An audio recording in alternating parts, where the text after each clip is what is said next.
Hawak na ng Department of Justice ang joint affidavit ng mga dating opisyal ng NABCOR na sina Rodora Mendoza at Victor Cacal. Nakasaad doon kung paano napunta ang 300 milyong pisong Special Public Fund noong taon 2006 sa ilang kongresista at isang dating opisyal ng Department of Agriculture. Nakatutok si Maris Umali.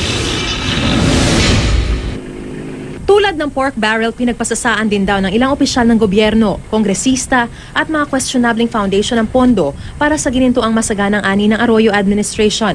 300 million pesos ang napaghati-hatian daw nila, perang pinadaan sa National Agribusiness Corporation o NABCOR para dapat sa pakinabang ng mga magsasaka. Sinabi ni Rodora Mendoza, dating Vice President ng NABCOR, noong February 2007, inutusan siya ni dating NABCOR President Alan Javellana na maglabas ng halos 50 million pesos mula sa ginintuang masaganang ng ANI Fund. Kailangan daw ni Nooy Agriculture Secretary Arthur Yap ang pondo. Ibinigay daw ni Mendoza ang tseke sa isang Elmer Bakiran na nagsabi rin sa kanyang kailangan daw ni Yap ang pera para sa kanyang kumpirmasyon bilang Secretary ng Department of Agriculture. Ang pagkakasabi sa akin ni Mr. Javellana na sorry for the rush, kailangan kasi ni Sasi, ni Secretary Yap, ang money for the confirmation niya sa CA. Ngayon, naiintindihan ko siya. Lagay. Para ma-appoint. Ma-confirm.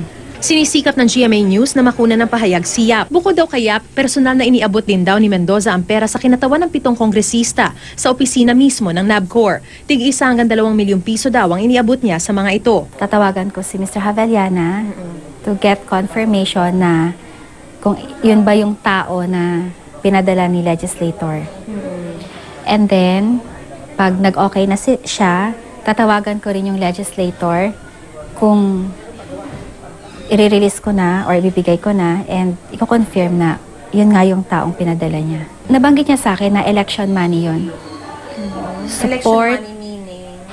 Support because they'll be running sa election and at the same time protection na rin. Ang mga pahayag ni Mendoza, laman din ng isang joint affidavit nila ng dating kasamahan sa NABCOR na si Victor Cacal. Sabi nila ang mga foundation ay pinili mismo ng NABCOR at ng Department of Agriculture. Wala raw isinagawang bidding. Walang bidding eh. So, kailangan mag-appear na mayroong bidding. Pangalawa, kailangan magkaroon ng justification bakit pinili yun.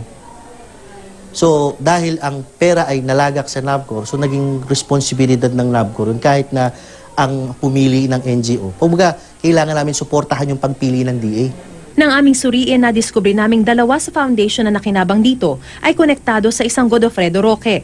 Ang pangalan ni Roque ay unang lumabas sa pag-aaral ng GMA News Research ng mga questionabling NGO na nakinabang naman sa pork barrel scam. Ilang ulit naming sinubukang hinga ng panig si Roque pero bigo kami. Patuloy din naming sinusubukang makuna ng pahayag sina Javellana, Castelo, Undersecretary Paras at iba pang nabanggit sa affidavit. Maris Umali, nakatutok, 24 oras.